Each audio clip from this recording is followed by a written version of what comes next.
Good morning. My name is Jessica Holman, and I am completing this screencast for my IWU course, Personalized Learning in the Online Classroom. Okay, personalized learning is learning that refers to a diverse variety of learning experiences, instructional approaches, and academic strategies that are intended to address the distinct learning needs, interests, aspirations, or cultural background of individual students. Okay, another term for personalized learning is student-centered learning. It is focused completely on the students and their specific needs at that time and whatever individual instruction they need to become active participators and complete the content that's required. Individual learning needs are the primary consideration and important educational and instructional decisions. I really like this graph of what personalized learning is. It provides choice and voice, choice for demonstrating learning, mastery-based assessment, co-planning, varied strategies, flexible pacing, and just-in-time direct instruction. Okay. When we're looking at student-centered learning, it is what does each specific student need to be able to complete the course and master the content. I believe it's data driven as well. So pre-assessments are very important and formative assessments throughout the process so that the learning and instruction can be individualized for each student. A co-planning must occur. So between the student and the teacher and the parent and the teacher, all individuals are involved in creating a plan that is specific for each specific student. Okay, it is also flexible with pacing. So all learners learn at a different pace and have individual needs.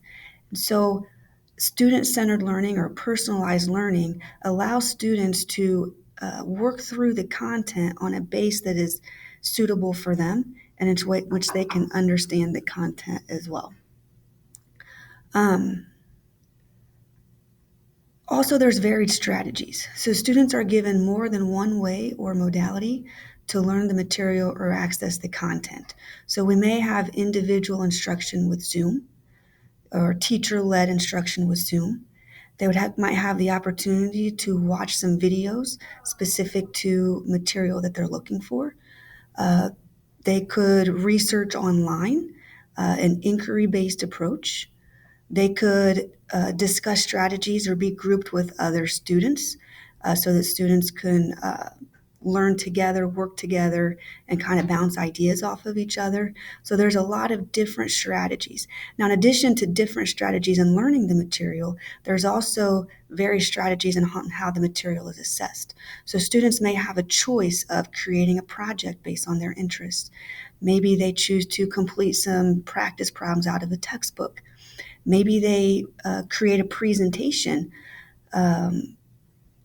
like a speech, so they can make a poster board and then present their information to the students or the teacher. There's a lot of different approaches and ways that students can show their learning rather than just taking a standardized test. And that also brings up this choice and voice. Students have a say in how they're going to approach the learning and how they are going to go about mastering the material. Now, with that being said, they're going to have questions along the way, and that's where the teacher comes into play and that they are able to kind of guide the students, help with misconceptions, or if the student is going in the wrong direction, the teacher can step in and kind of guide them in the direction they need to go. Because with this choice and voice and this varied strategy, students can often be led in the wrong direction, and we don't want them to take a lot of time doing something that isn't going to help them out in the long run. Mastery-based assessment is very important. The students drive the curriculum rather than the curriculum driving the student. They're based on proficiency and competency, and students move on when they are ready to move on to the new skills. For all of this to take place, the teacher has to get to know the students. So the teacher needs to create activities and discussions and collaboration so that they can get to know what are the students' interests, what are the students' learning styles, so that this can be a good strategy and a good platform for everybody involved. What does personalized learning look like in the online math classroom? So I'm a math teacher, and so I want to know what are some of these strategies that I can incorporate, and what does it look like in a math curriculum? Well, technology is a big piece. Now, there's a lot of variation in what technology could look like.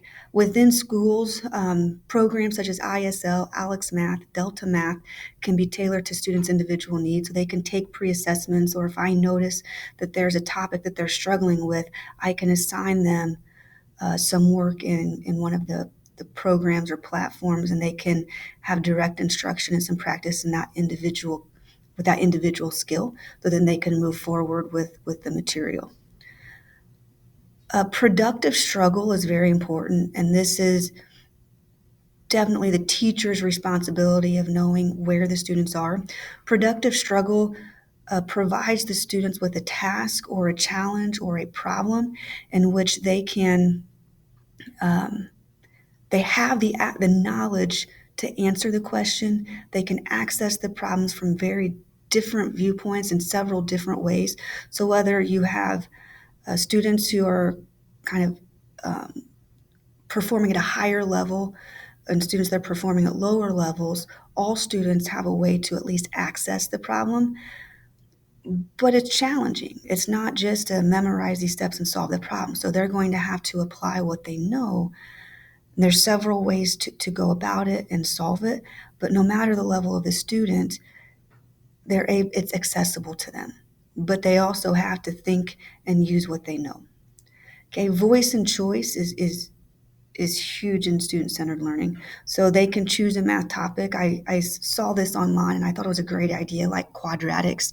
So students learn all about quadratics, and then they can make a video about one of their interests. So maybe their interest is um, BMX biking.